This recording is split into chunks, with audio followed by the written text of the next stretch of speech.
Greetings, everyone. Welcome to another episode of Two Docs and a Grunt. My name is Luis Fonseca. I'm a retired U.S. Navy hospital corpsman who served for 22 years and was as well awarded the Navy Cross for my actions in the Battle of Al Nazariya. And I'm Nate Emery. I'm the former Grunt, and I've got 12 years enlisted time and 10 years as an officer. And tonight we've got with us Colonel Sara Phoenix, whose career spans 41 years, from Desert Storm all the way up through Iraq and Afghanistan. She was mobilized for Enduring Freedom and Noble Eagle, and particularly, I hope later on we can get into some a little bit about your time at Marcent from 2005 to 2010. And next, Doc Barry will get us rolling into today's episode. I'm Andrew Barry, also known as Doc Barry. I'm a psychologist and psychoanalyst. I specialize in private practice working with veterans and first responders fighting with post-traumatic stress disorder. In any case, tonight our guest is retired Bird Colonel Sara Phoenix. Sara and I we were introduced by another one of our guests, Molly Heaney, a number of years ago, and she and I have had all kinds of conversations as the years have gone by on the phone about mental health issues. And she's very blunt, very open, and very honest. And she said to me before we finally were able to get this all together tonight to basically talk about anything, talk about everything, and ask anything. So here we go. I am often one to use metaphors, and if we're going to, Sara, if we're going to march into the forest, all four of us here, and talk openly, in that forest, for you, what's the biggest tree? Go ahead. That biggest tree is that self-talk that I do to myself, the low self-image that I hold inside my mind. And that's not necessarily a good place, because it will be, I'm not good enough. And, lots of people have told me, well, you're a colonel in the Marine Corps, of course you're good enough. And I am. I know I am in many, many ways. Now, can I perform surgery? No, that's not what I'm talking about. There's just times that I have this self-doubt.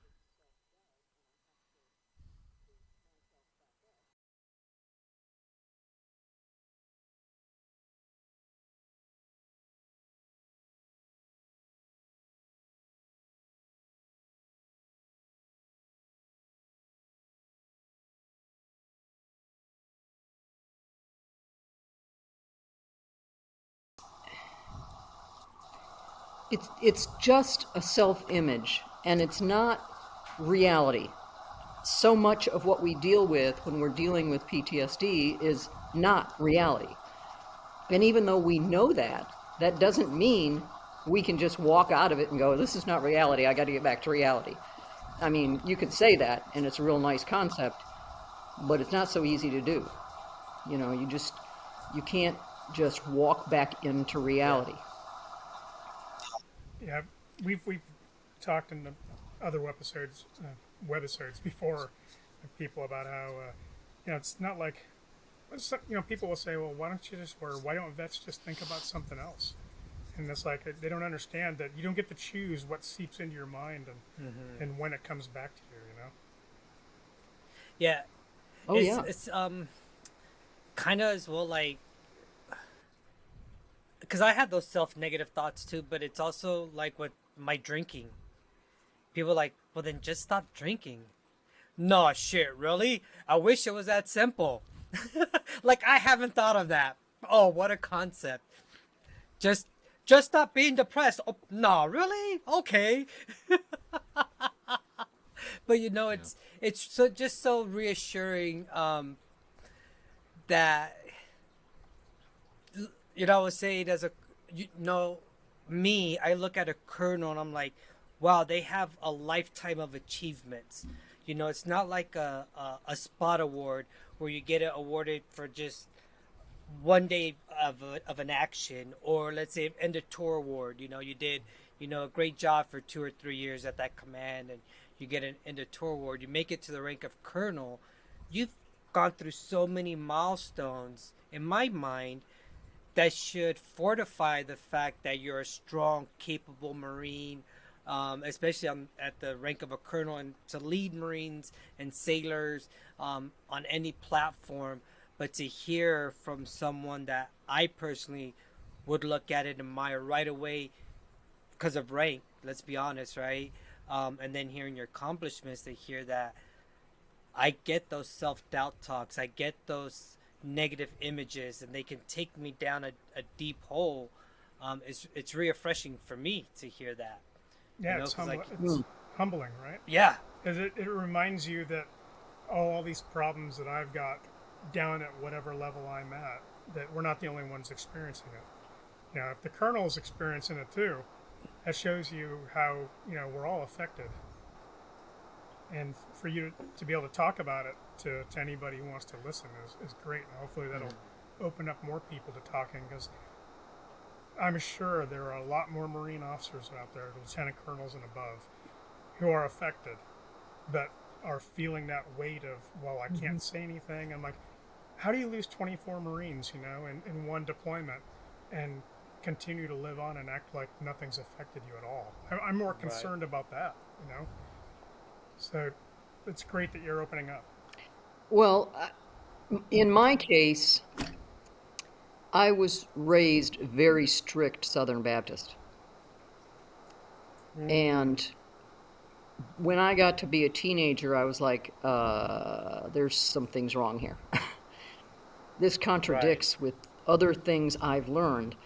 And of course, I couldn't tell my family what I was learning, because I'm reading books that they would consider satanic. In fact, my mother had a stress when Harry Potter came out, and I was letting my daughter read it, and I said, have you read it? Because I'm reading it with her to make sure that it's okay for her to Yeah. read. But Good for you. I read all kinds of things especially when I was a teenager. But even younger, I was reading Edgar Cayce when I was like 9 years old. My parents never knew Yeah. about that. My aunt actually said, you can read it at my house, don't take it home. But, I began looking at other religions and other belief systems.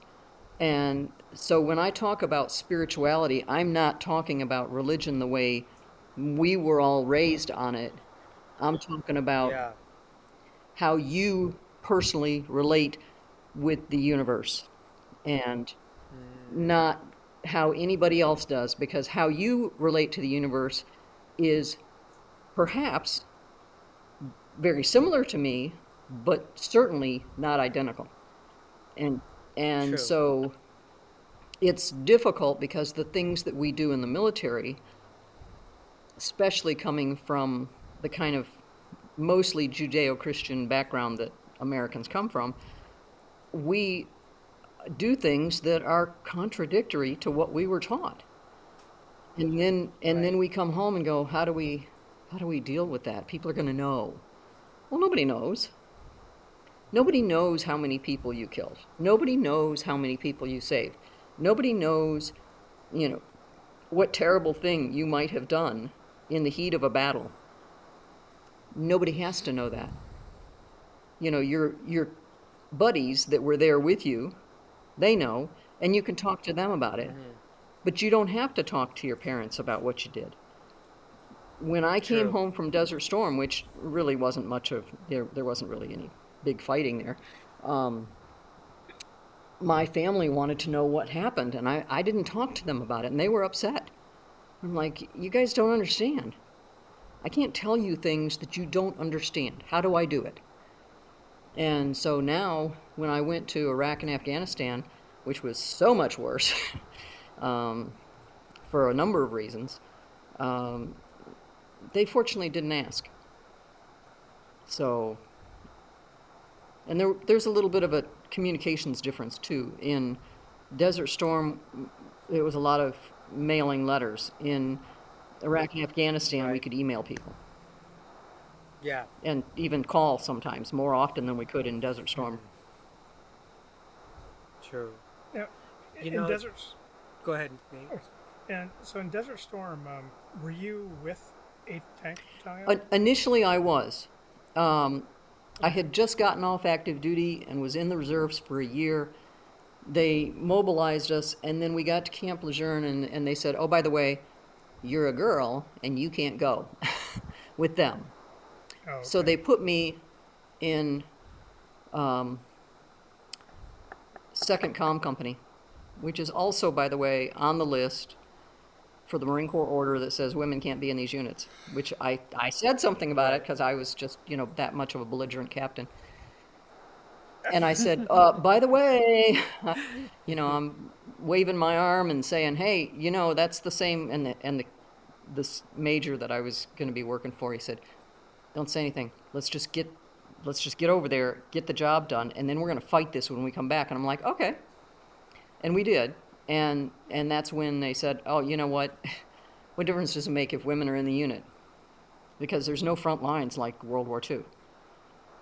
So, Gotcha. and we had women doing things in Desert Storm that people still don't know about.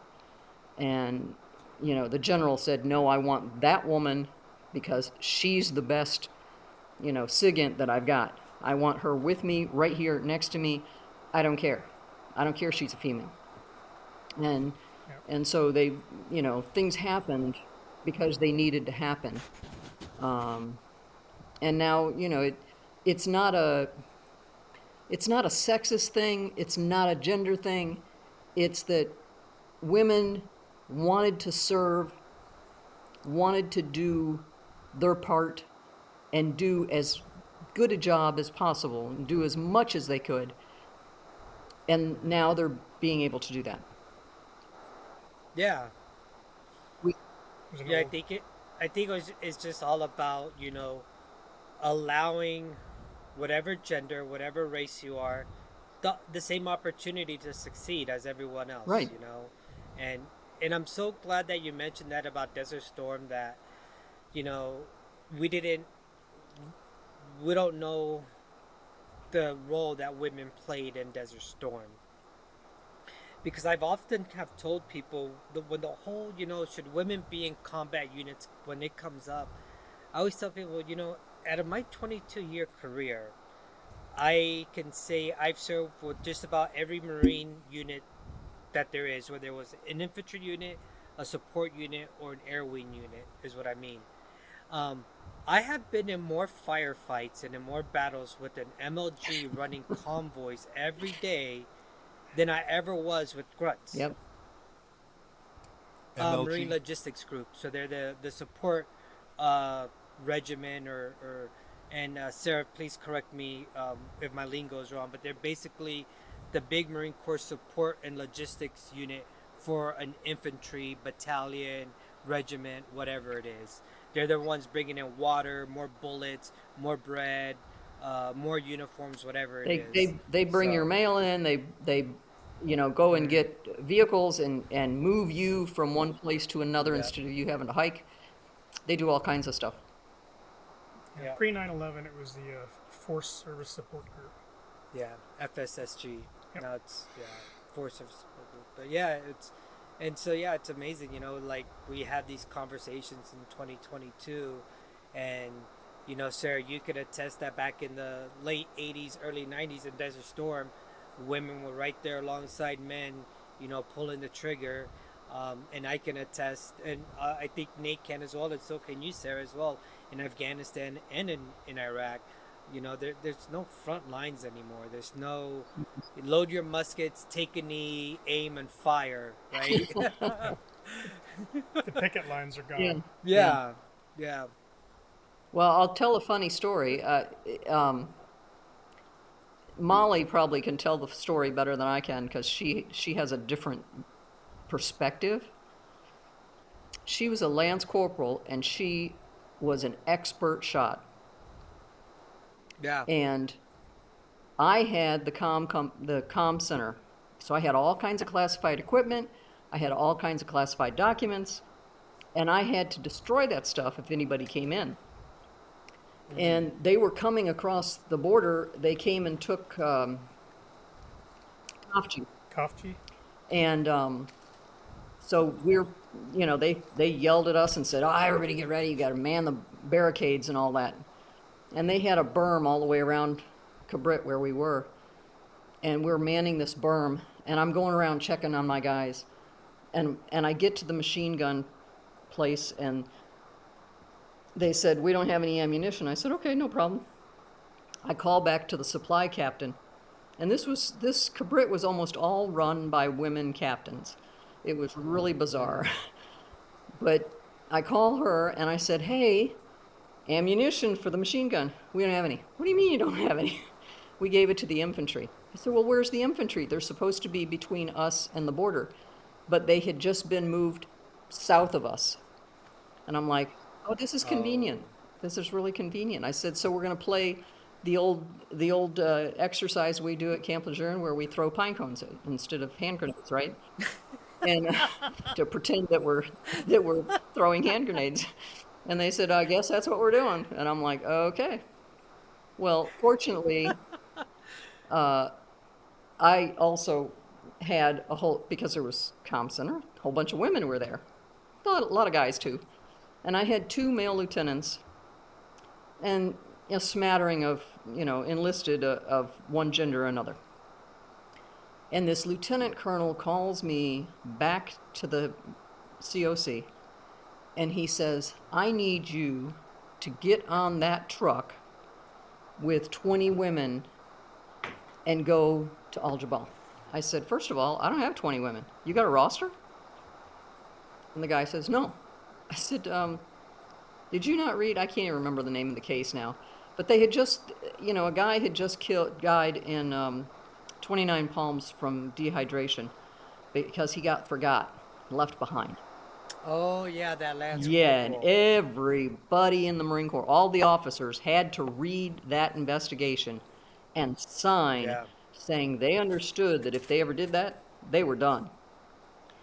And so I mentioned this case to this lieutenant colonel, and I said, "If you don't have a roster and I don't have 20 women, I'm going to pick 20 Marines and I'll put them on that truck with one of my lieutenants. But I have to destroy my stuff. I have classified stuff that's more important than whether or not I'm a girl. Because if I get killed, oh well, I'll get killed destroying the classified stuff. If the Yeah. lieutenant gets killed, I'm still liable for that classified stuff." So Right. I just blew up at this guy. And he just looked at me like, "Oh my God, who is this woman?" And of course, Molly, who is my bodyguard, every time I needed anything, Molly was there because I knew she could shoot, the tail off a gnat. And so I had her with me everywhere. And then when I got ready to destroy stuff, I started destroying stuff. She was standing right there watching around so that I could focus on destroying stuff. And she tells the story so much differently because there was a warrant officer there that just went nuts. "Ma'am, this is not about gender." "No, it's not. It's about accountability. Yeah. It's about, do you know who you're sending where?" And that came to play again when now, Nate, you ask about Marcent. When I went to work at Marcent, they put me in charge of the patient administration tracking teams. Now that's a mouthful, but basically I had 6 teams. I had one in Germany, one in Kuwait, one in Fallujah. I can't even remember all the cities, and a couple in Afghanistan. But there was like 4 in Iraq at the major cities, major hubs. And they would make sure that they knew where everybody was as far as, if they had appendicitis or if they got wounded or if they were killed. They kept track of these Marines or sailors and would make sure that we at headquarters had that information to make sure that the commanders knew, because of course the commanders need to keep track of all that. So that came in play again because I said this accountability is important. It's, it doesn't matter. You're still alive. That means you have the ability to take care of someone else. Maybe not expertly, but my teams would make sure they had a toothbrush or, like the guy, all his clothes got cut off of him because, when he came in. And so he had to get him some PT clothes or something to wear around the hospital. Magazines, DVDs, phone call home. We made sure their family knew where they were. In the case of the bodies, we tracked those bodies. That was not a fun thing. And I'll tell you, the guys that were doing all that morgue work, they were phenomenal. They were really respectful. These young guys who were relatively junior in rank would have to get on to relatively senior people because they would take these boxes onto the airplane and then they just whip the flags off of them. And they'd go, wait a minute, what are you doing? That's not what you do. That's why we have a rubber band around them. You're not going to do that. That's disrespectful. And, these young troops were on the spot. They didn't take crap from anybody. But they were being responsible and accountable. And all the way back to Brooke Army Hospital and Walter Reed. Wow. Yeah, the Oh. the guys. Okay, sorry for That's the okay. interruption. The guys at Brooke Army Hospital, especially the burn guys, they are just. I'll tell you what makes the difference in whether they recover or not.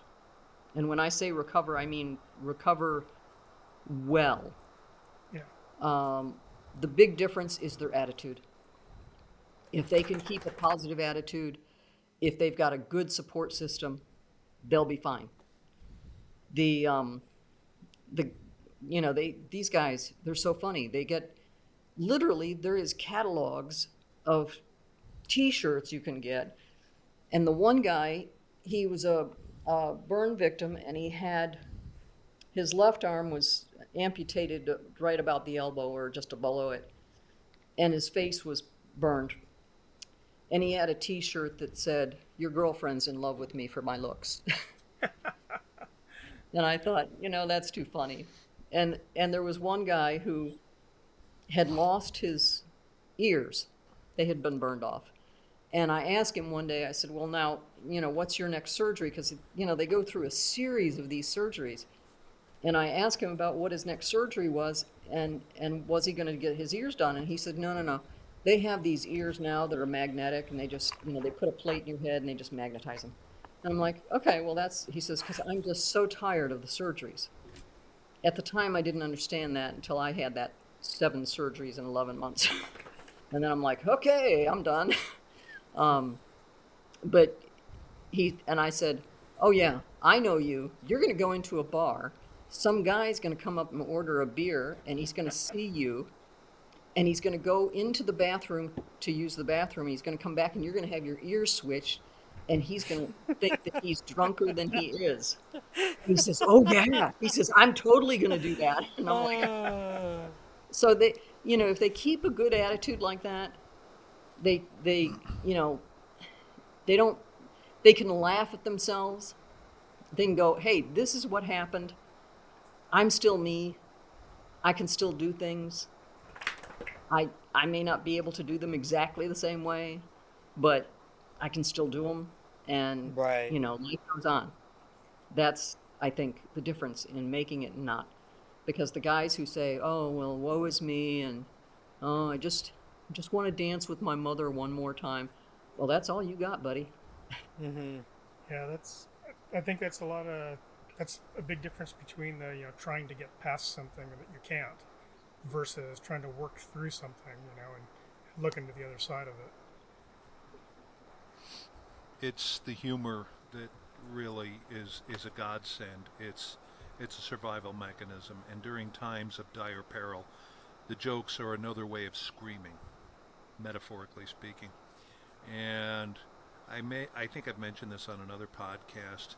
Bob Hope was known for his USO shows, being out in front of the camera, etc., etc.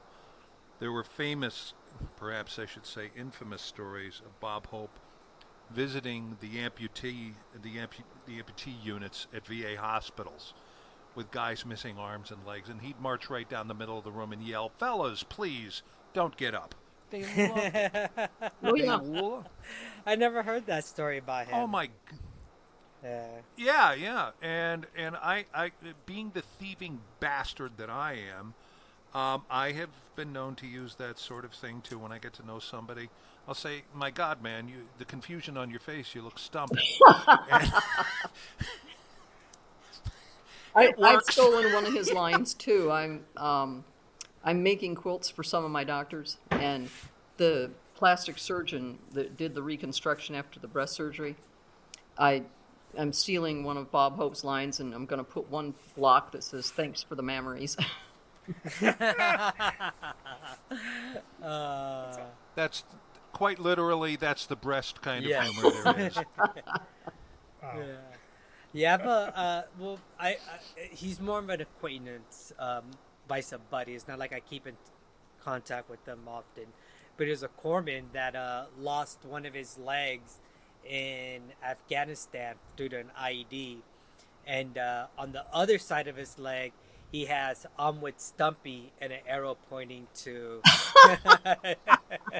It's funny is I've seen it, but I've never heard the story behind it or who it was. Oh yeah. So you've seen that, but Yeah. it's true. Humor and laughter truly are the best medicine. I believe that. Oh yeah.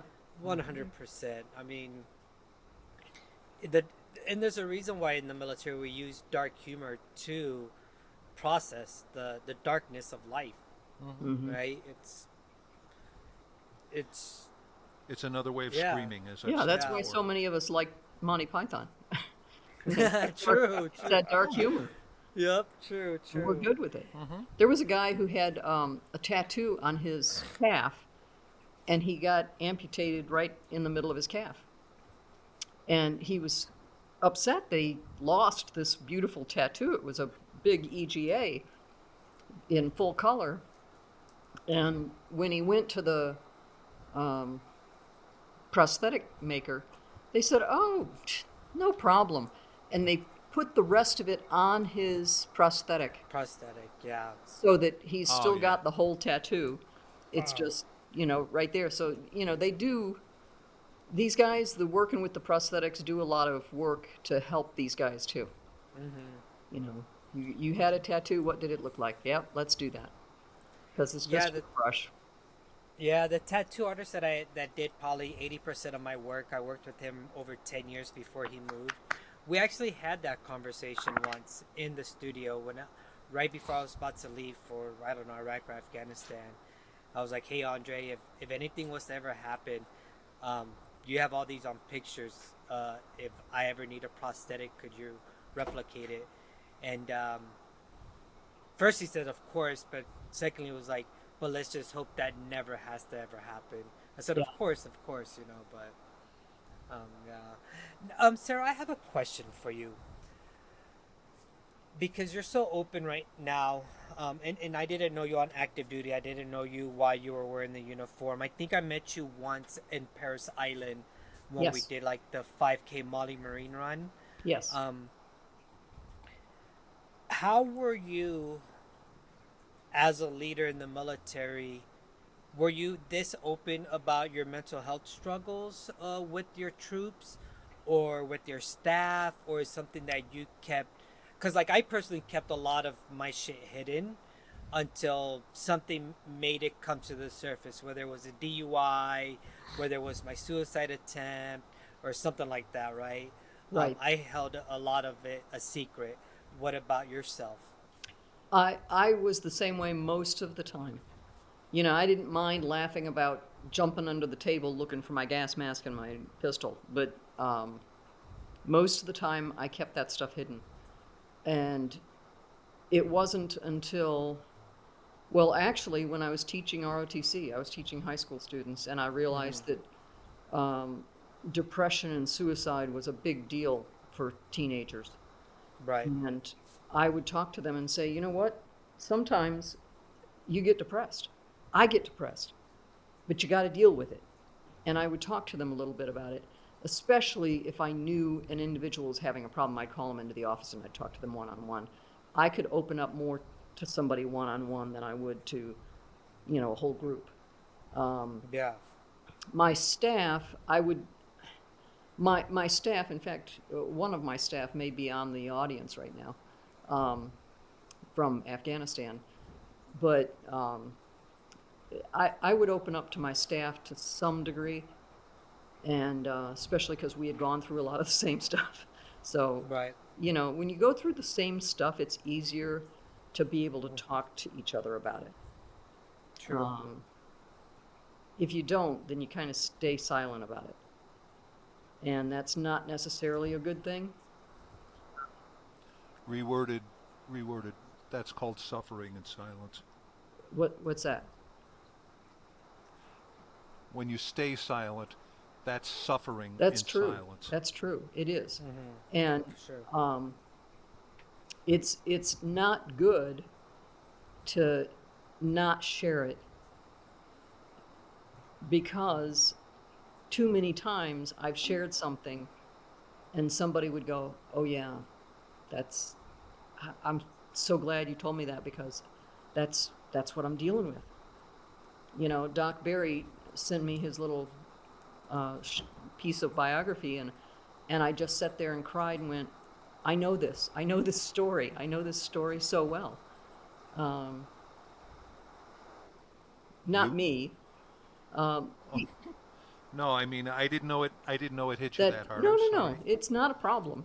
It's that pieces of it I did experience personally, but Yeah. pieces of it I know about from other people. And when I went back to Parris Island as an officer, first of all, they gave me orders for Parris Island as an officer, and I'm like, oh hell no. I was there as enlisted. I am not going there. And they said, yes, you are. My First colonel time said, back. you're going. And I'm like, can't I be a recruiter or something? I mean, why do I have to do this? You're going to do it. And it was the best thing that ever happened to me. It was a really good experience. But I did work with a lot of really top-notch drill instructors. And there were some drill instructors who were investigated while I was there, and I can't disagree with anything in some of the investigations. I can't disagree with anything. That was the time of the witch hunts for gays, and those I didn't agree with. But I had some good drill instructors working with me, and we kept the garbage from happening to the recruits. Now, So was that your time there, 1986 to was it 1988? 1989, yeah. Oh, okay. Yeah, so Yeah. that was just a few years. It was still Doc Berry's time there was still fresh in the minds, I'm sure, at the recruiter school or the Probably. drill instructor school. Yeah. Yeah. I've had people come up to me that I did not know, I did not recognize, and say to me that they were in my platoon. And they would tell me some story, like how I helped them get through boot camp, and that if I hadn't done that, they would never have finished boot camp. They would have been sent home. And they were really simple stories. And when this one person told me, I thought, yeah, I'm sure I did that, because I probably did that to 4 or 5 recruits over the time. And, that same exact scenario, they were having trouble with running, and I gave them a solution. And it was up to them whether or not to work it. And she said, I did what you told me to do, and I managed to make it through boot camp. And I said, there's always a solution, you just have to look for it. And sometimes you don't know it. You got to find somebody else who knows that answer, Yeah. which is why we have people like Doc Barry that you can call up and go, I'm having a problem. I need help. Yeah. True. I try. I do Yeah. Now, try. Sarah, is there a part of you that kind of maybe wishes you would have been a little bit more open to your staff and your junior Marines while you're in, now seeing the impact that your story has made on people? Um, I probably, and I qualify it as probably because I didn't know what I didn't know. Right. So when when I say things like I wasn't the best officer, I wasn't the best Marine, I wasn't the best colonel, that's not a put down, that's an acceptance that I was good, I just wasn't, a a number one. Right. And it's if I was there now, I've learned things since that I'm like, oh yeah, I could have gone back and done that so much better. But if you don't know what you don't know, then you're kind of lost. Mm-hmm. And so, as particularly as a young officer, I was more lost than not. I didn't realize it at the time. I thought like I said, captains think they know everything, and I thought I knew everything. And so, as a second lieutenant, you're like, oh, I don't know anything, and you're trying to learn. You're in TPS or whatever, and then you get to be a captain. You're like, I know everything now. And then you get to be a major, and you're like, oh shit, I don't know anything. Yeah. Um, but I, yeah, I would have liked to have been more open. I'm not sure I knew how at the time. Right. Right. Right. It's understandable. And the reason I asked that, And isn't there also a risk? If there's a risk if you're more open, then do you put yourself in harm's way of those who could pass Right. judgment on you and deny you rank or right, Yes. etc. especially during your time. I mean, it's still I still feel that way today. I just retired last year, but you had a long span in the Marine Corps, and I know you've seen a lot of changes, good and bad. Um, but why does it seem like the that ever lingering sensation of, well, if I speak up, then is that going to put my job in jeopardy, my career in jeopardy, my security clearances in jeopardy? Because I know I very much felt that way, and that's what kept me from speaking up a lot of times. Vice also as well, appearing, what I thought, oh, I'm gonna be looked upon as weak. My Marines aren't gonna trust me as much because now, oh, Doc hurt, so how are we gonna trust him to take care of us on the battlefield? Um, but it just seems like it's that ever ongoing stigma, that negative stigma, that if I speak up, something negative's going to be caused by it. You know? Well, that has been around for a long time, and that Right. is only going to go away when we remove the stigma. And that's hard because what Mm-hmm. it takes to remove that stigma is for people like me to speak up and say, I did this and didn't lose my security clearance. Yeah. Yes. Yeah. And so I did.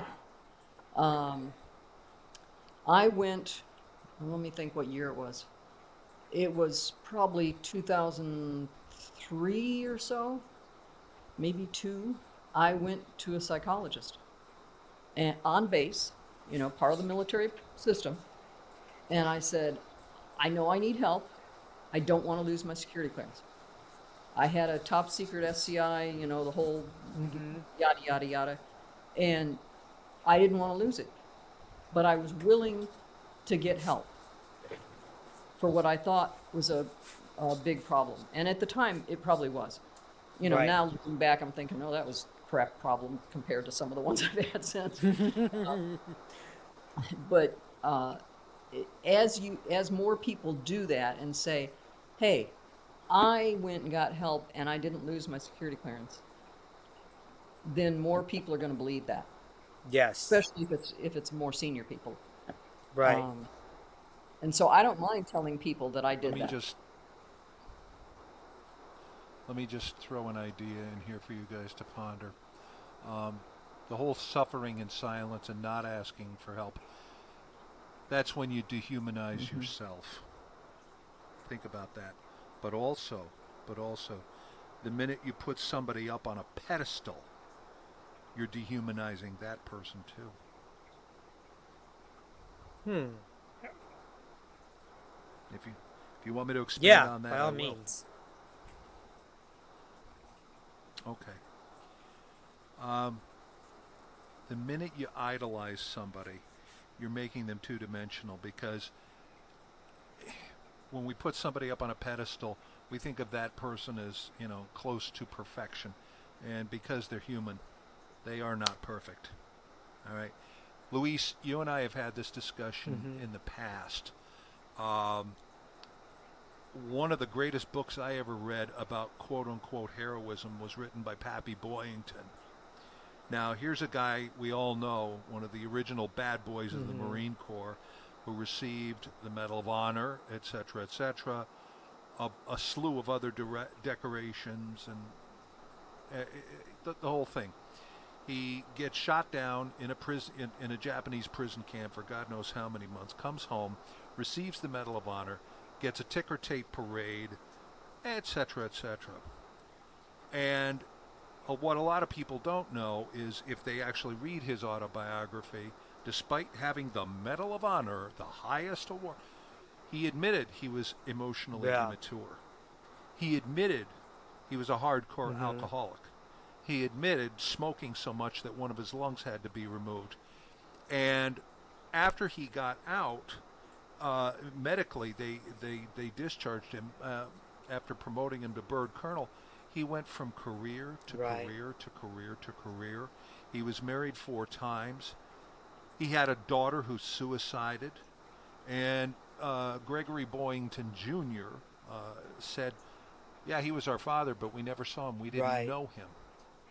So, yes, he received the Medal of Honor, but other parts of his life are Hmm. pretty dire. So, to that end, here's my point.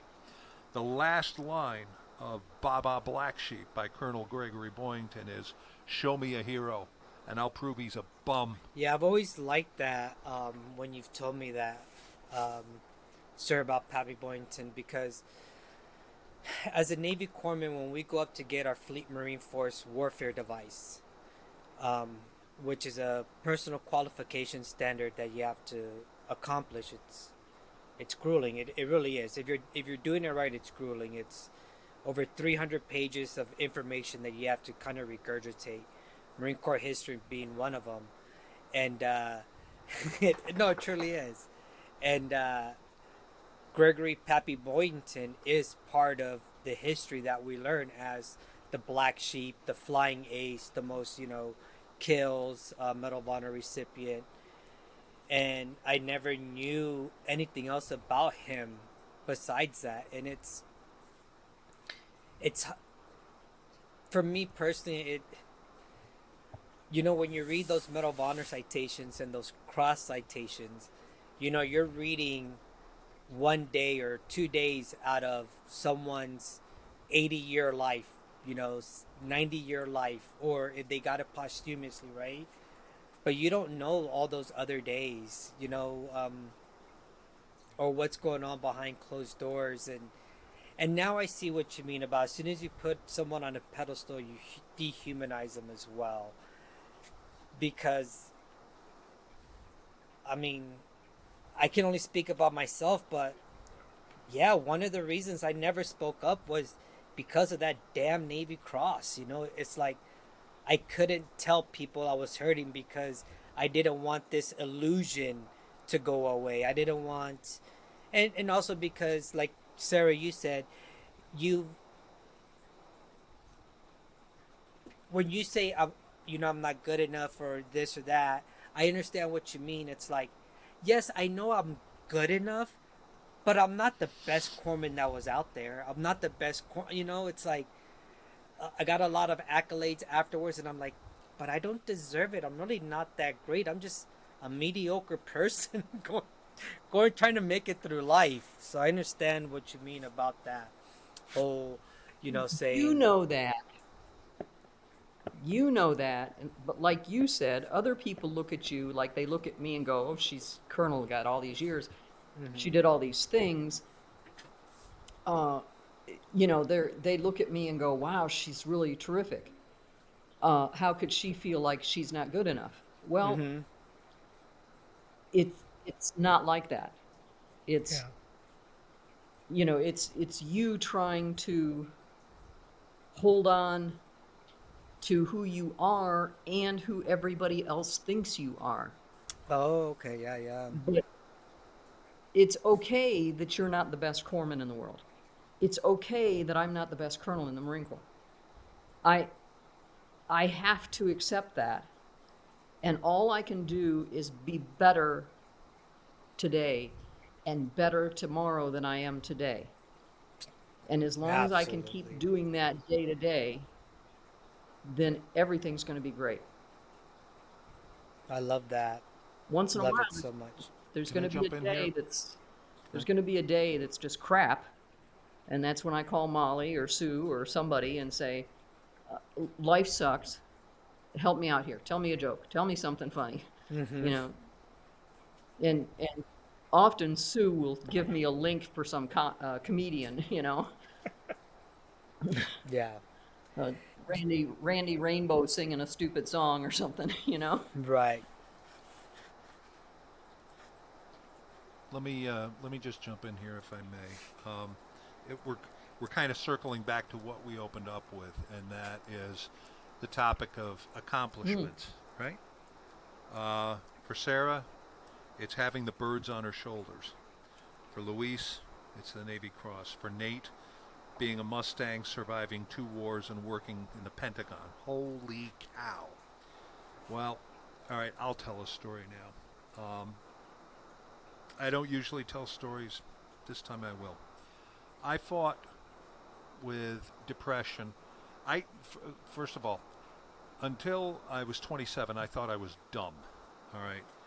Turns out I'm not dumb. I was fighting with depression from 7 until about 27, when there was finally a crack that formed in the ice.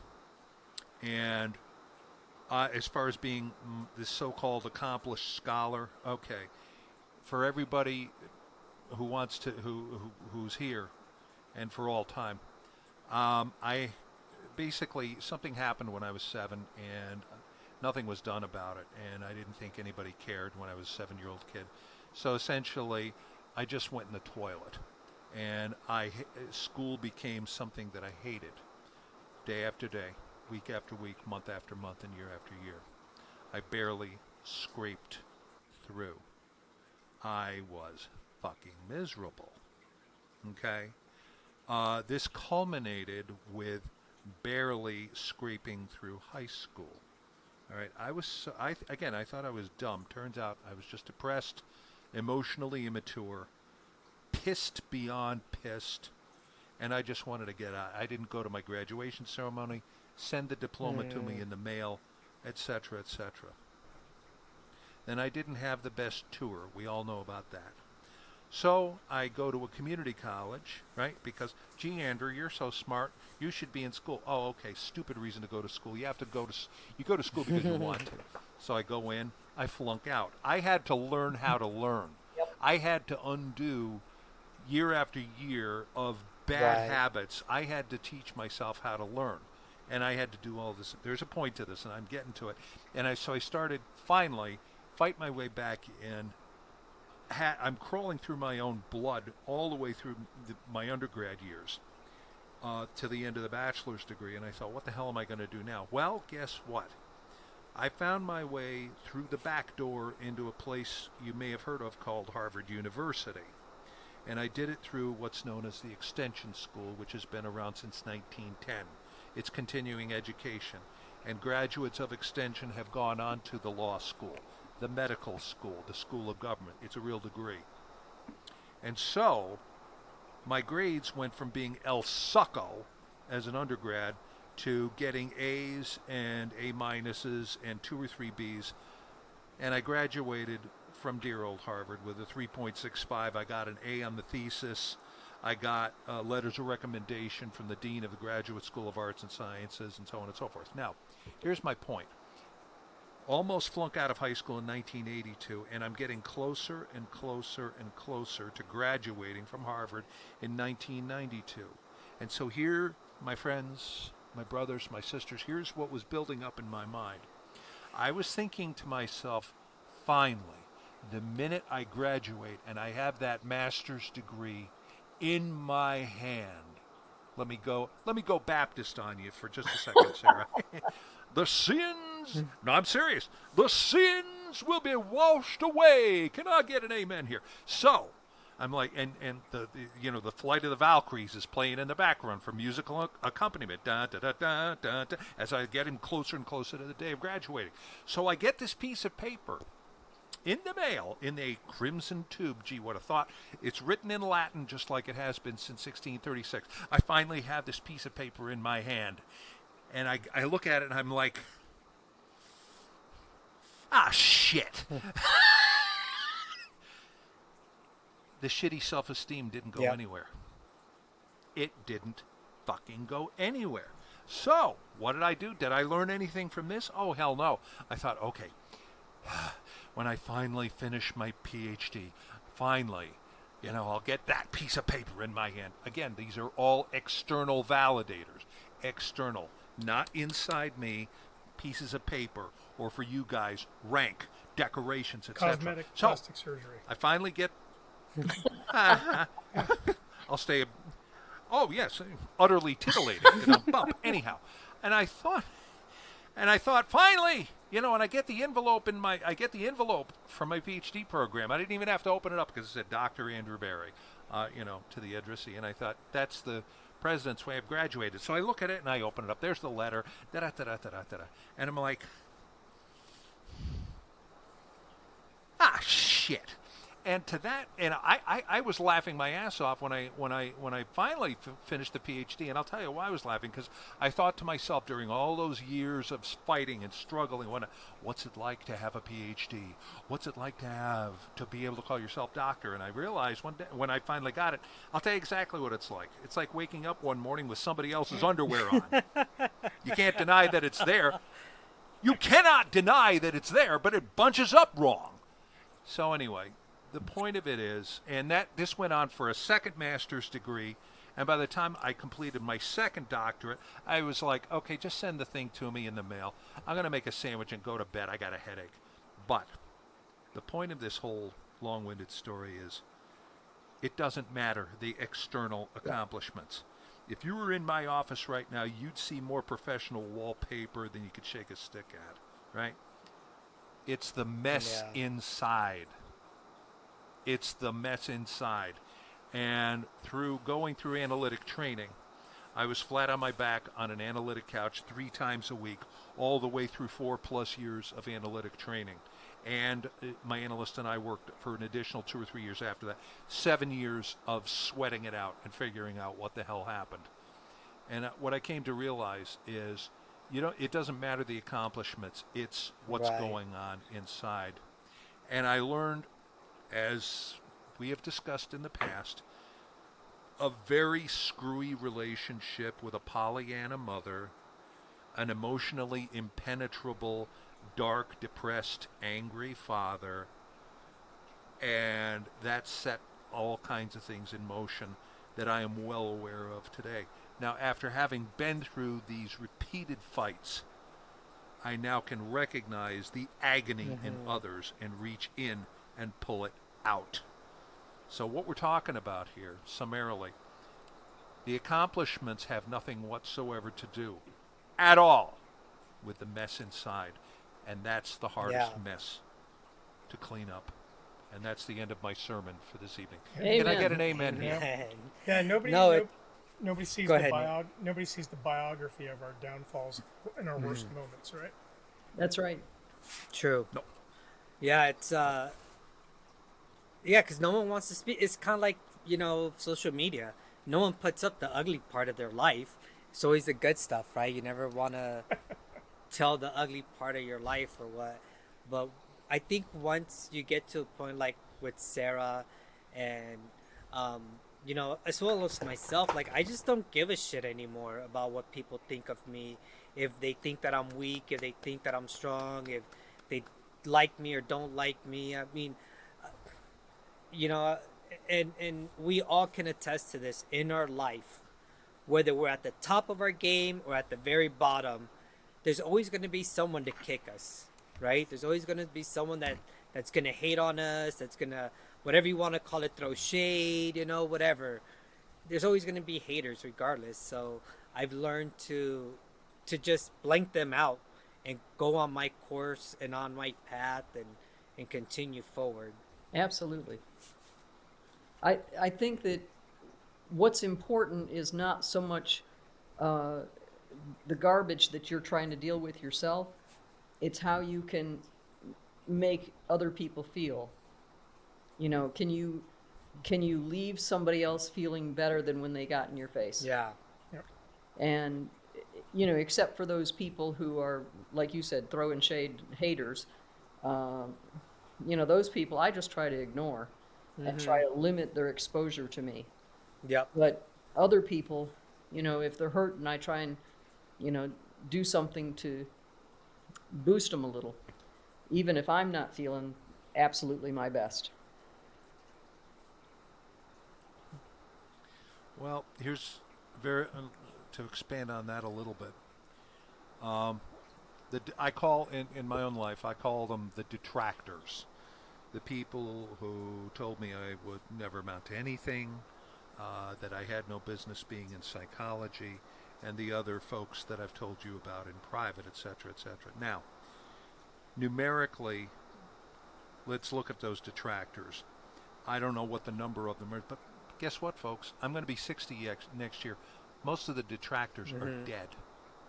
Now, that's in one column right there. Let's look in the next column at the amount of times that I have heard, Doc, you saved my life. Doc, you changed my life. I feel so much better, Doc. And I start counting up the number of people who are actually on my side. And they far, far, far outnumber the detractors, most of whom are dead.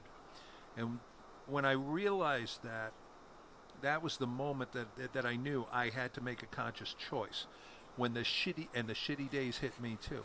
When the shitty days come, I have to put a lot of extra effort into looking at the pro Doc Berry column. And remember that the detractors are largely gone, and that the pro Doc Berry column is expanding all the time.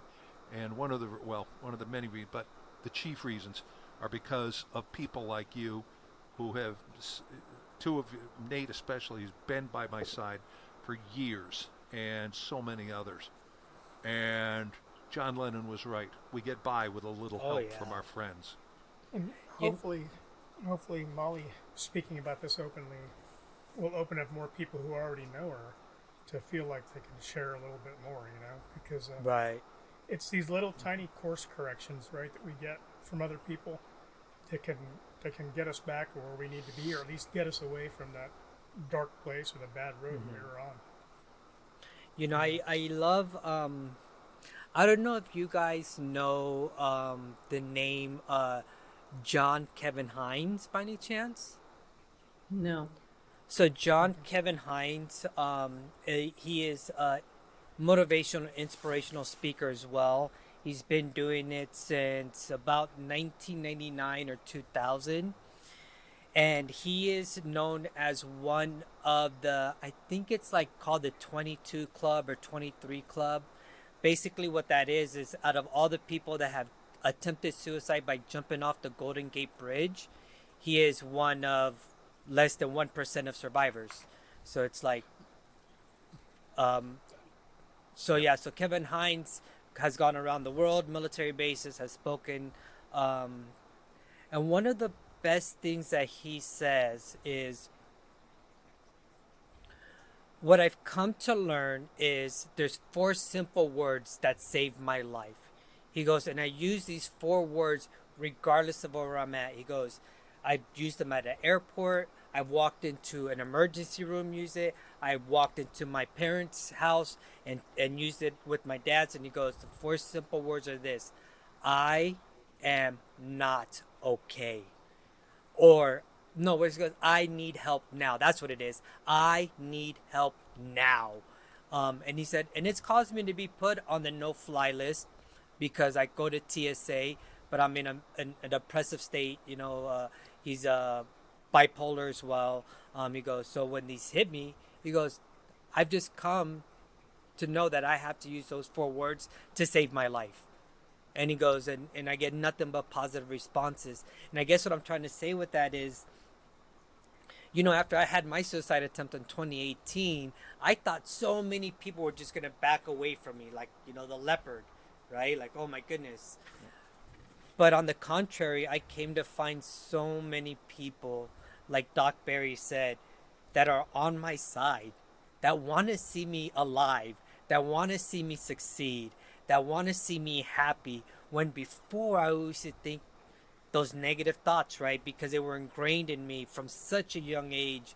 And I feel most of us don't speak of our parents to try to paint them in a bad light, but we speak about them in a way so that way people know that, I think very culturally we always want to say, oh, in the Hispanic culture, Hispanic parents are like this. In the Black culture, Black parents are like this. Asian cultures, Asian parents are like this. But I honestly think it transcends almost any culture, because that generation, right? Like I said, I grew up with my dad saying, I'm not ever going to be good enough if I don't change my habits.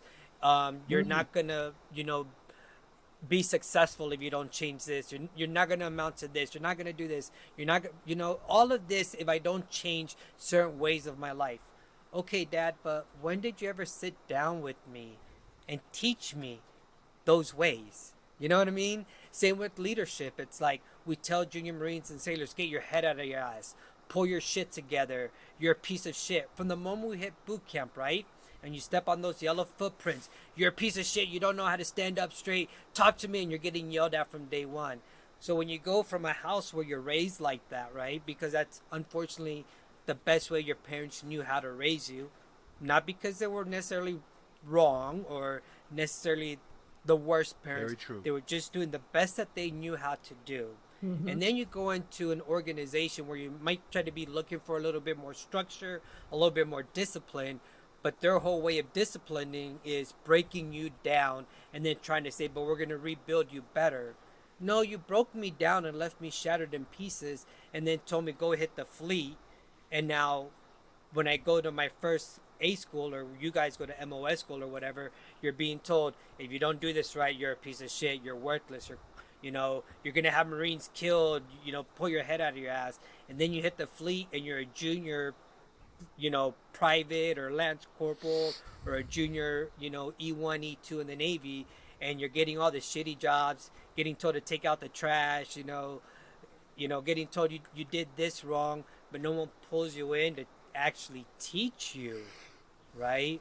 And studies have shown that negative reinforcement does not help anyone learn their craft better. As a matter of fact, you can take someone that is the worst performer and sit there and tell them, you're doing a great job, you're doing so good, keep it up, keep practicing, I see the improvement, and they are going to improve so much more, and scientific studies have shown this, than the person that is the excellent performer. And as soon as you start telling them you're fucking up, you're doing bad, their performance is going to start to drop down as well. That's a good example of a good example of that is the CEO from Bed Bath and Beyond, right? He didn't create that mess all by himself, but he took it all on and jumped off the building. He just couldn't take it anymore. And Luis, that name was familiar, Hines, and I couldn't remember why until you said the story. That's the speaker who came to Quantico the first day that I called to try to get help, and then when I finally got somewhere with that, I went in. He was giving the suicide awareness brief where the general told everybody if they were considering suicide, they were cowards. Wow. So amazing that that's the person you were talking about, because he is an awesome speaker, and he does mention one of the things that he mentions is that if you ask anybody who survives their attempt, if somebody that day or that moment just would have reached out to them and said, "Hey, are you okay?" That's all it would have taken for them to not go through with it. Yeah. It makes you wonder, in our own moments, likely does anybody see where you're at the time? How low you've gotten now, and how many people are there right now? How many people are watching this or will be watching this later on that are in that moment and Yeah. have never even considered, maybe I just need to say I need help or I'm not right?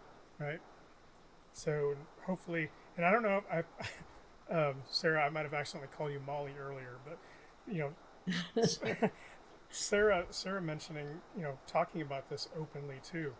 Hopefully, I'm hoping that the other Marines that you encounter from here on out, feel now more open about asking about any advice or, how do you do this? Or I'm afraid about this. What do you think of this? I mean, because, the work that you're doing with the Women Marines Association, I think is going to probably, if it hasn't already, maybe it'll be more so, but, giving you those kinds of interactions with people. Yeah. Well, I mentioned that I had a bunch of surgeries. I had, in 2020, I had 7 surgeries in 11 months, and then 4 months later, I had another one. I kept a positive attitude through it, and I am blessed. I truly, truly am blessed. I had, I actually stumbled upon one of the best medical teams, and because they said, "Oh, you have breast cancer, you have kidney cancer, and there's a spot on your lungs."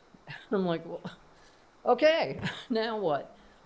And so, I started off with, "Okay, we're going to do a complete hysterectomy, then we're going to remove both your breasts, and then we're going to, oh, you need a pacemaker." What? And, I said, "I'm feeling fine."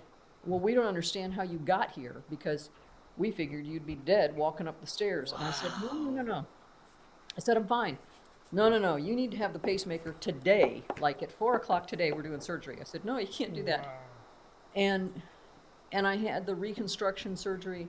I had the kidney surgery, and then turned around and I actually ended up with 3 different kinds of breast cancer, which the doctors were like, "That's unheard of." And they literally had their student doctors going through all the history and research, and they couldn't find anything. Somebody, I think, was assigned to write this up, but regardless, I didn't care. And then this year they ended up doing open heart surgery. And I'm like, okay, I'm really tired of surgeries. All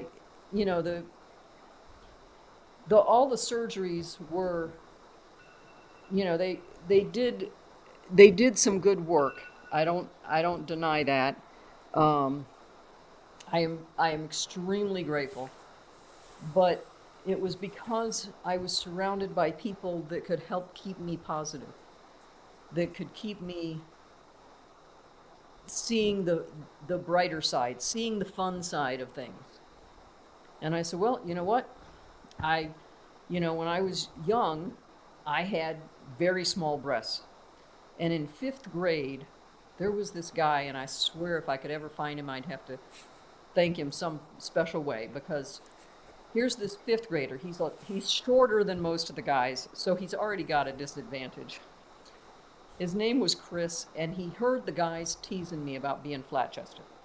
5th grade, who cares, right? But it was big to me because, ego and all that. And he said to me, "I'll tell you what my father says."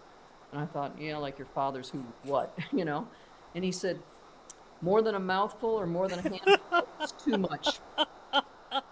And I felt better from that day forward. I felt better, and I felt good about myself in that department. Yeah. But when I had the breast surgery and they said, "Oh, you get to have reconstruction," and I'm like, "Oh, I can do whatever I want. I don't want to be Dolly Parton, but you know, I can do some stuff. And then I get on Pinterest, and you should see some of the tattoos. Oh boy, you can do some beautiful tattoos. Yeah. Now, I did some nice tattoos, but I didn't go do the whole, floral design down my side thing. But I realized that it doesn't matter. The guy I was dating at the time couldn't handle it. And I'm like, okay, whatever, I'm good. I'm good with all this. And I kept going, God has a purpose for this. Now, I'm not a big, like I said before, I'm not a big religious nut, but God has a purpose for me. God has a reason for me to go through all of this crap. Not fun.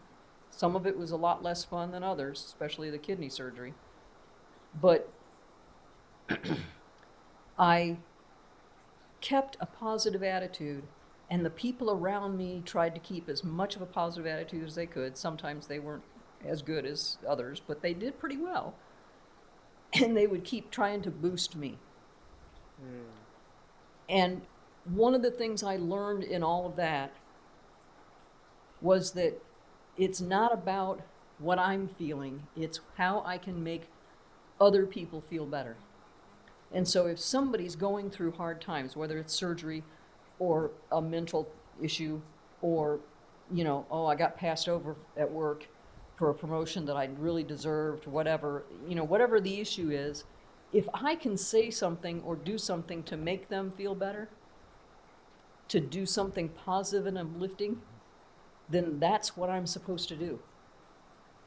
Because so many people have done that for me, it makes all the difference in my world.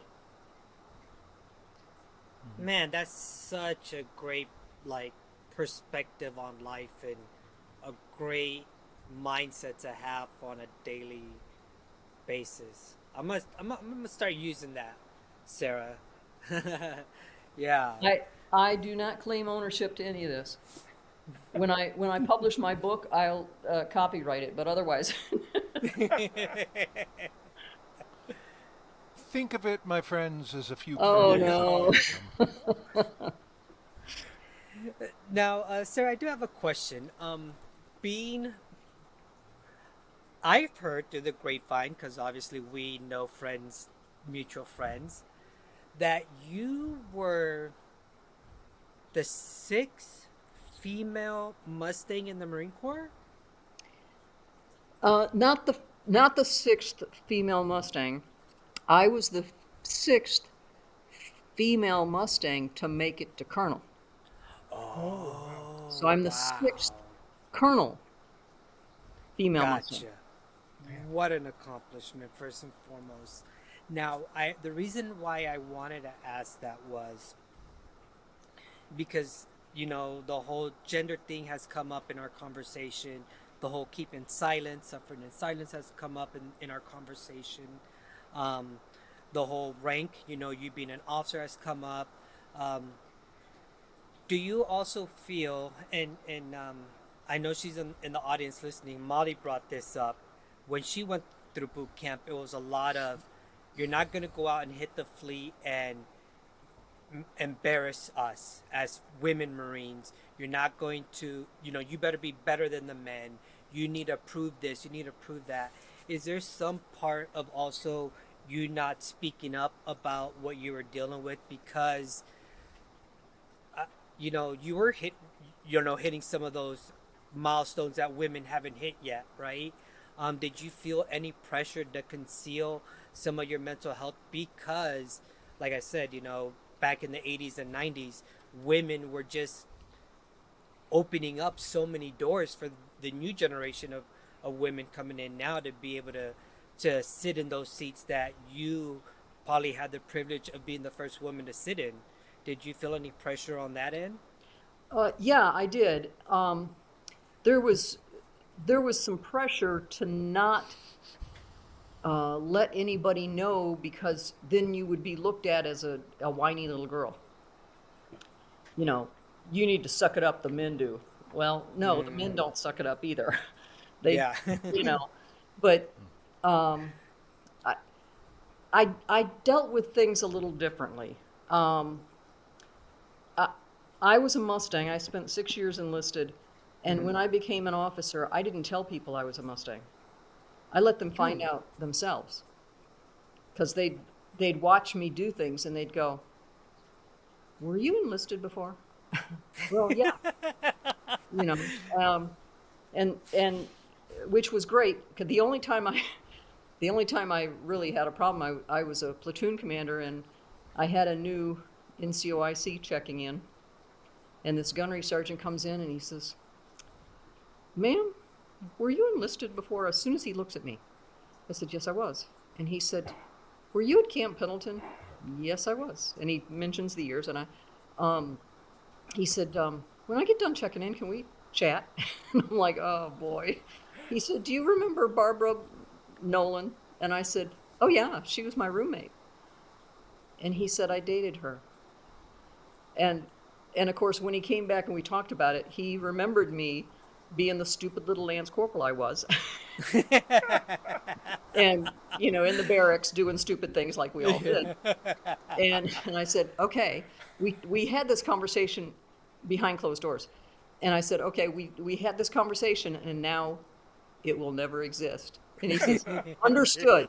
He says, "I don't want people knowing the stupid little lance corporal I was at the time." And I'm like, "Okay, we're good." But I I didn't make a big deal of me being a Mustang because I felt like I needed to earn my respect, not just walk in and go, "I'm a Mustang, therefore you should respect me because of it." Good way to set up your own downfall. Yeah, I mean, because I watch some of these Mustangs and I'm thinking, "You're an idiot. Why did they Yeah. let you become an officer?" And I didn't want to be one of those. Yeah. And I thought, let me be an officer first and see how I do. And if I'm really stupid, no one has to know. I can just, do my one tour and get out and go on about my business. But yeah, it's, in the beginning, it was harder in some ways because women, they were still teaching makeup classes and how to walk downstairs to look like a lady and all this kind of stuff. In Marine Corps boot camp? Oh yeah, yeah. Oh, I never knew that. No, because you weren't around in the 70s. It needs to be preserved in the history museum, right? Yeah, yeah. And So they would teach y'all how to walk downstairs ladylike, put on makeup and all. Wow, I oh never. yeah, we had more than one class on makeup. And, how to carry your purse and, you know, how to cross your legs and, how to sit. It was just, Yeah. it was crazy. But um, it, those were good at the time.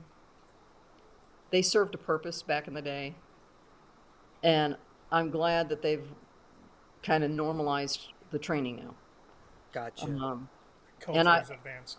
I got to be part of that in the early days because in the 80s when I was back as an officer at Parris Island, I got to be part of creating the new training.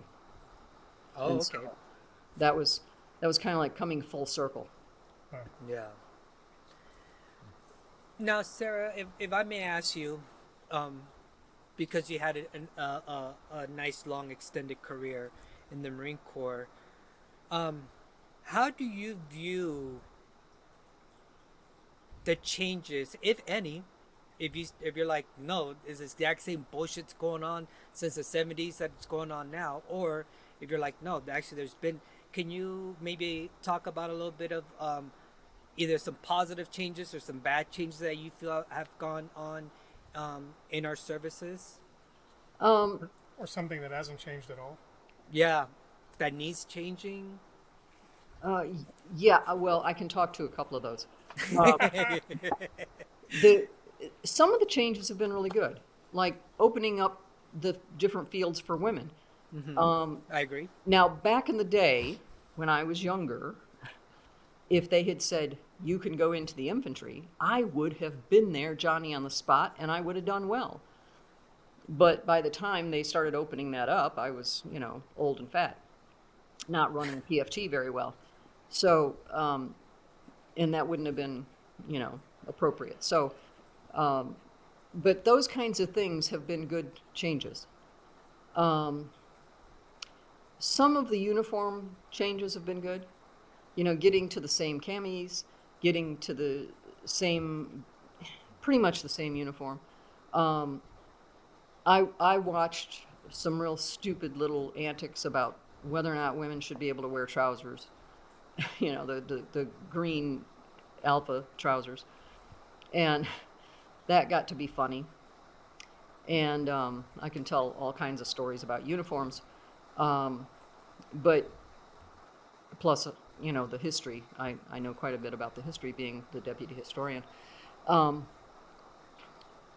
But one of the things that hasn't really changed is the sexual misconduct, I guess. There's still rapes going on that get ignored. And it's not just men raping women and getting away with it, but I also see a problem when what I saw in Iraq and Afghanistan is some woman would get pregnant, she'd have to go home, nothing would happen to the guy. Yeah. And I'm like, really? Why isn't he sent home and put on, a month of restriction or something? And I don't. The double standards are just Yeah, and I don't outrageous. care if they're married or not. That's not my gig. And I don't even care if they're married but not to each other. I mean, it's not my gig either. My issue is the women would be put back and basically not have some of the opportunities, and the men would nothing. They stay right there and continue on with whatever. Right. That's something I don't think I've ever heard anybody talk about before. I'd never given that any thought in the past, and I understand what you're saying now. It's not even, you're not even talking, correct me if I'm wrong, you're not talking about in an adverse situation. You're just saying two people doing their thing, consensual, but one of them gets pulled out from something that they want to do, and the other person, there's no consequence for them at all. Right. So they don't even have to. So currently, the guys don't even have to have the same types of considerations to their career. No. In whatever Right. they do. I'd never thought of that before. Now, I do know that sometimes the women do it intentionally because they don't want to be there. Yeah. Right. But still, if she's being pulled out, then he should be pulled out. There should be consequences for both of them. They should be relatively equal consequences. So if all that happens to her is she gets pulled back to the States and doesn't get to finish her deployment, then that's what should happen to him. Yeah. Right. But if she goes back and gets NJP because she, basically missed deployment, cut her deployment short, then he should get NJP for the same thing. Was violating a direct order, because at least every time I went on a deployment where there was boots on ground or on a ship, part of the deployment orders is you will not have sex Exactly. because Exactly.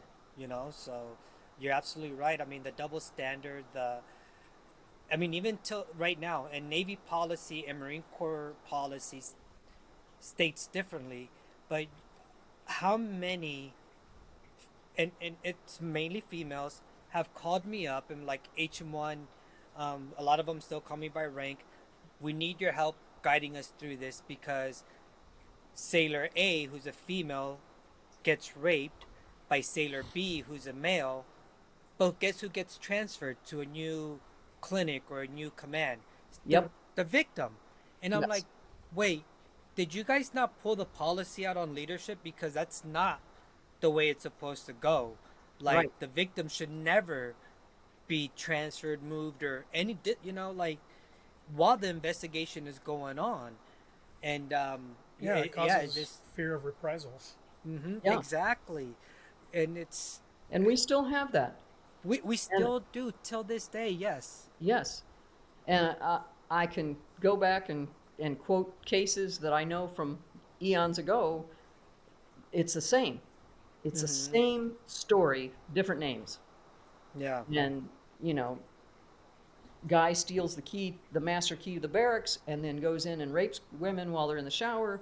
You know, when he gets caught, you know, he gets slapped on the hand and sent, you know, back to work. It's like, what's up with that? And I always hated, oh my goodness, I always hated, and Sarah, because you made it up there, maybe you can, and same with you, Nate, you're a major.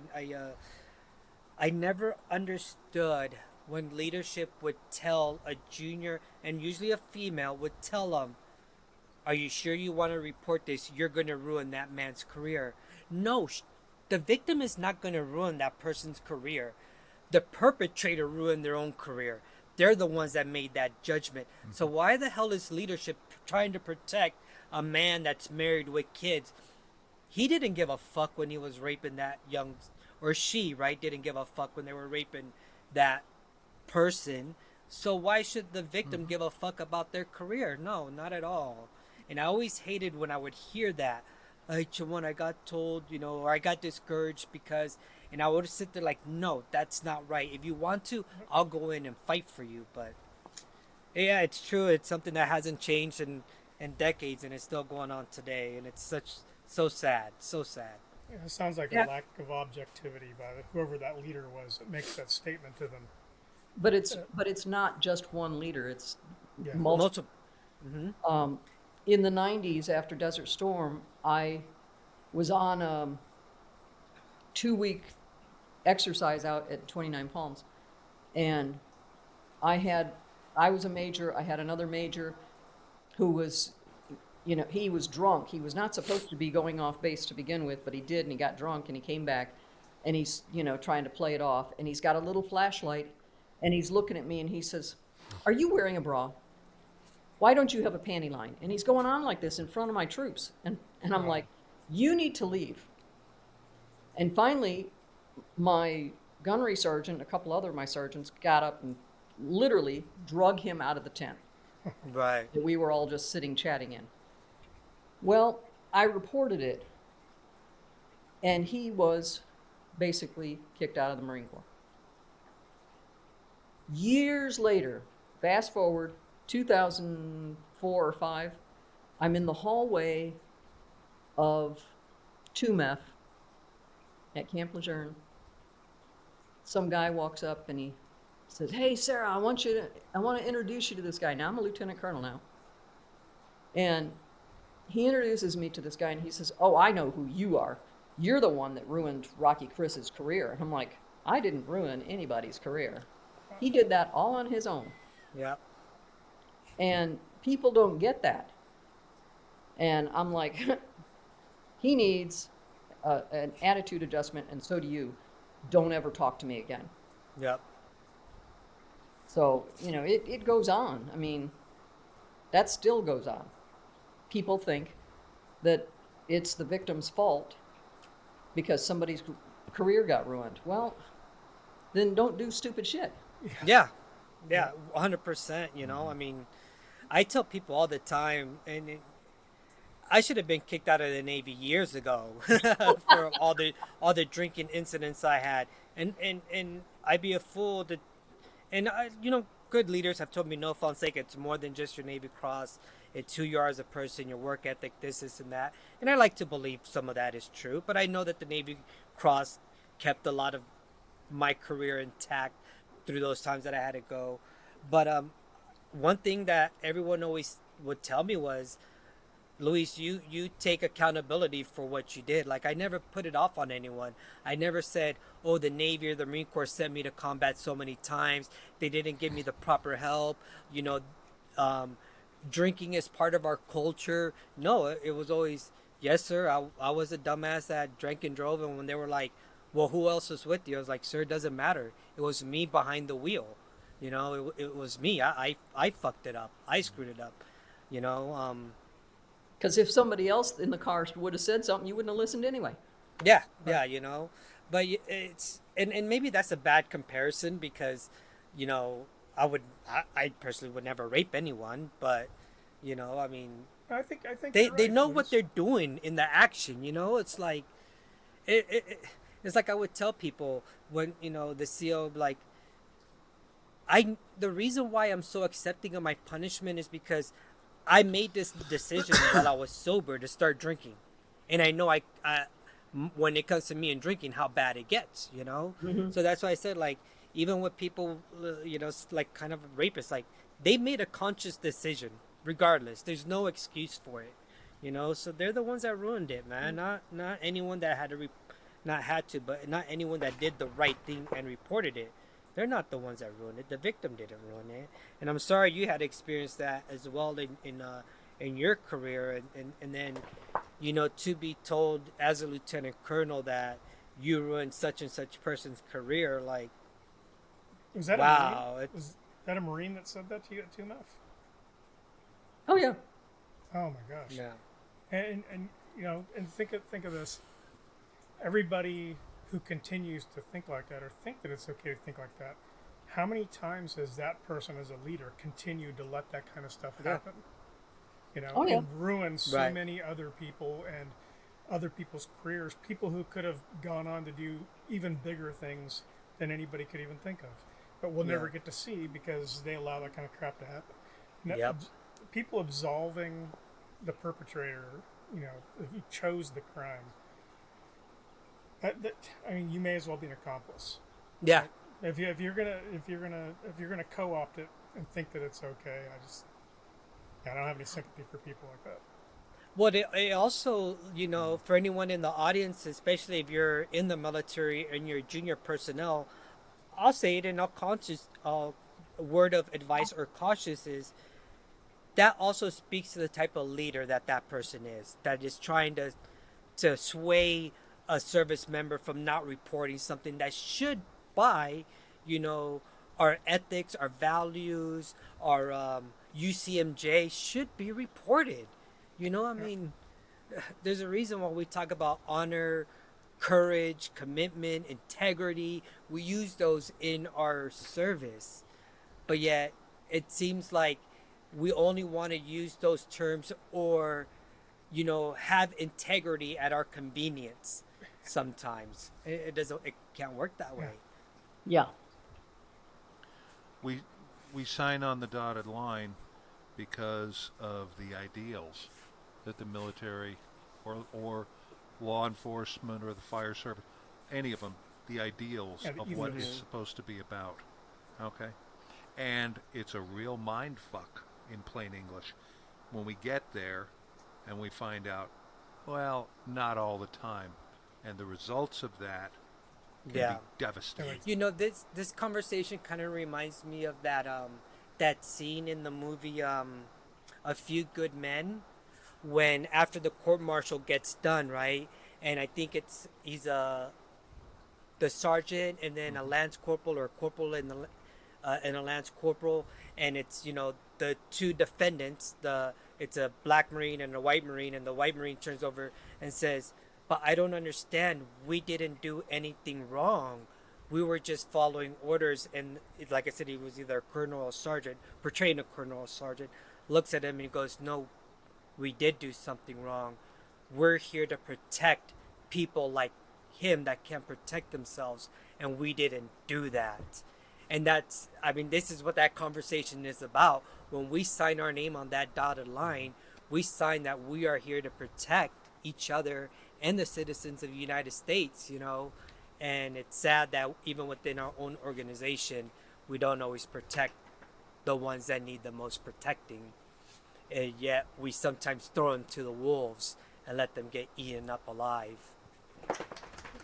That is just, that's nuts that guy was able to still, I mean, even if he didn't do or say anything, or, in the situation you're talking about, Sarah, the fact that he continued to have that mindset all the way up into that's early 2000s. Yeah. It's like, how does that not play out, in That his was- personality for his fit reps and selections and stuff like that? I'm like, That was 11 years later because it was 93 when the event occurred, and this was 2004. Wow. That is Talk just about crazy. someone that has not developed themselves, right? Yeah. Yeah, but there's a certain point, like so when somebody's in their first year, maybe in the military, where you can point and say, well, it's a reflection of society. There's bad people from everywhere. We're going to get some of those. But somebody who stayed in and is making a career and is still thinking like Right. that, if he was, the fact that he could come up to you, Sarah, and say that openly tells me that, he wasn't keeping his mouth shut through his whole career. He didn't hold Nope. on to that up until that moment. It's No. like there are people looking the other way still when they know better. There are people who are not correcting behavior when they see it, and Right. that part is it just bites because it ruins so many people. Well, he Now, said that in front of 3 other lieutenant colonels, and 2 of them came to me later and said, "I'm so sorry. He should never have said that, and that was wrong, and you're right." well, that's good. And so I at least know that some of my fellow lieutenant colonels were decent people. Yeah, Yeah. Now, how much Nate and Sarah would you guys attest to the military still holding on to some of that the good old boys club? There's there's probably some of that, um, but because we put women in the academies, we have now opened up pretty much all the fields to women. Right. Um, there is some of that. I think there's always going to be some of that, um, last bastion of manhood kind of attitude. Mm-hmm. But I think a lot of it has decreased, at least over the Good. 40 years that I've witnessed. yeah. I think it's Good. probably more now relationship network related. So Gotcha. people Yeah, who did stupid shit together when they were young, whatever, in the military, continue to do stupid shit, together, right? Yeah, that's But yeah, right. yeah, but the yeah. idea of, oh, I'll protect every dumbass out there, I think those days are gone. Yeah, Gotcha. I don't think there's Good. people just like, hey, boys will be boys. I think first of all, that would be the end of their career today, because that would get out and that would be the end of it. But I also think the attitudes have changed. But in the Good. places where it's happening, I believe it's because somebody knows somebody from, hey, we go way back, we were boys. I know this fool from wherever. Yeah. It's hopefully it's all based on bad choices, not Gotcha. not a network. Yeah.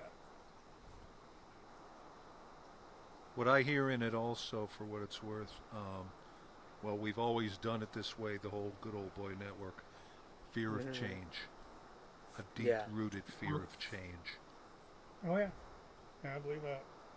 Yeah, I yeah, mean, when the idea to open up combat arms to females was finally put out, people weren't opening their mouths and saying stuff they would have, in the way they would have in the 90s or the 80s. yeah, But you could tell people were uncomfortable because they didn't know what to expect. You right. know? Right.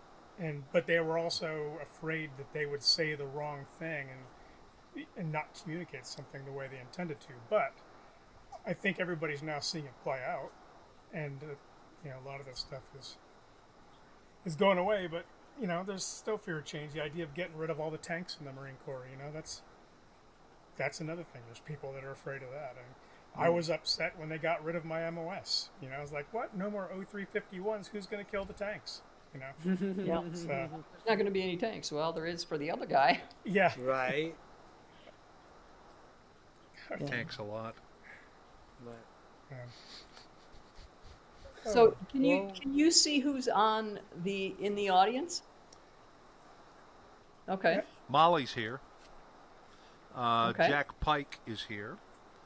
Hang on. There should be Let one me other person see. who's in there live.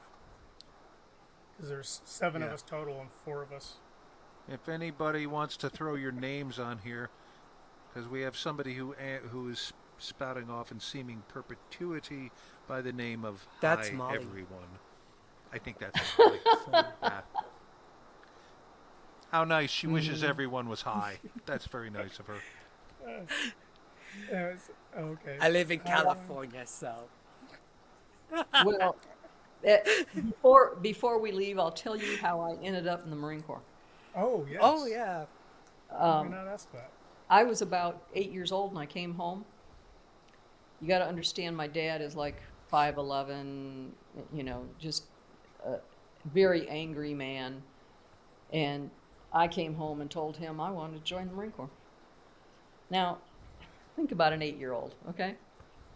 He got angry, and what seemed like 20 minutes of yelling, veins bulging on his neck, screaming, and I thought, I'm going to do the out-of-body experience because any minute now, he's going to take his belt off, and I'm going to be beat to a pulp. And, there was no crying in our house. And so I thought, well, that's that suffer in silence. I learned that very early on. Right. And so he finally, it was probably only 2 or 3 minutes, but something clicked in him. He said, in his mind, he thought, what? She's 8 years old. Next week, she's going to want to be an archaeologist. And the week after that, she's going to want to be a lawyer. What do I care? So he says to me, because at that time, women had to be 18 to get a signature with their parents. They couldn't go on their own until they were 21. Wow. Oh, I did not know that. Yeah. And so he says, when you're 18, if you still want to go, I'll sign for you. I thought, whoo, boy, I got out of that one. And I, went away as quickly as possible. And I never said another word. When I was 16, they changed the law so that women could go in on their own at 18 and they could go in on a parent signature at 17, just like the guys. Yeah. And I thought, great, this is perfect. Then I turned 17. And they were going to change the GI Bill on the 31st of December that year. My birthday's in February. So I can't get 18 until February. So I can't get the nice Vietnam GI Bill that was so perfect. I have to wait. So I go to my father and I says to him, this is like November. And I said, you know how they changed it, that, women can go in on their own at 18 now, and that 17 on a parent's signature, and that they're changing the GI Bill, and that if I sign up before the end of December, I get the old GI Bill. He says, yeah. I said, well, will you sign for me? He said, no. He said, that was not what we agreed to. And of course, by this time, I did want to be a lawyer, and so I knew how to argue. And I argued with him, and I told him, okay, the spirit of the agreement was that when I was old enough to sign on my own, I could. But if I was old enough for you to sign, you would. And he says, but the agreement was when you're 18. I said, when I'm 18, I don't need you to sign for me. And we went back and forth a few minutes. My mother's in the next room listening, of course, because you know how mothers are. Right. And I finally said, screw it, and I walked away. My mother grabs me and she says, I'll sign for you. I said, no, you won't. This is between me and him. Wow. That look Battle on of her wills. face, like, oh no. So I waited. My birthday, because now it doesn't matter. I can wait for as long as I want. My birthday came and went in February. And I heard my dad tell my mom, see, I told you she wouldn't do it. He was trying to play this game with me. Well, he didn't realize that I'm just like him, stubborn as a mule, and this game ain't a game. So June comes around, and I had gotten everything I wanted from the recruiter, and I signed. Yeah. So I went home, and I waited till everybody had a forkful in their mouth. And I said, by the way, I joined the Marine Corps today. I thought my dad was going to have a heart attack right there. I thought my mother was going to kill my father because she was sure this was going to be a really bad thing. Right. But in the end, he was one of my biggest supporters. Oh. He just thought that this would be a really bad thing because, you know, they'd heard all these stories about how bad they treat women. And he had never been to see any of my, like, promotions or awards or anything like that. Yeah. So when I was getting ready to be promoted to colonel, I invited them to come to the ceremony. And unfortunately, the vice president was coming to Camp Lejeune that day. So we had to get all kinds of special permission for them to be in the same building that the vice president was in, because, you know, they might kill him. Right. Of course, they didn't have a shotgun at the time. So anyway, so they got to see that, and he died the following June. Wow. Wow.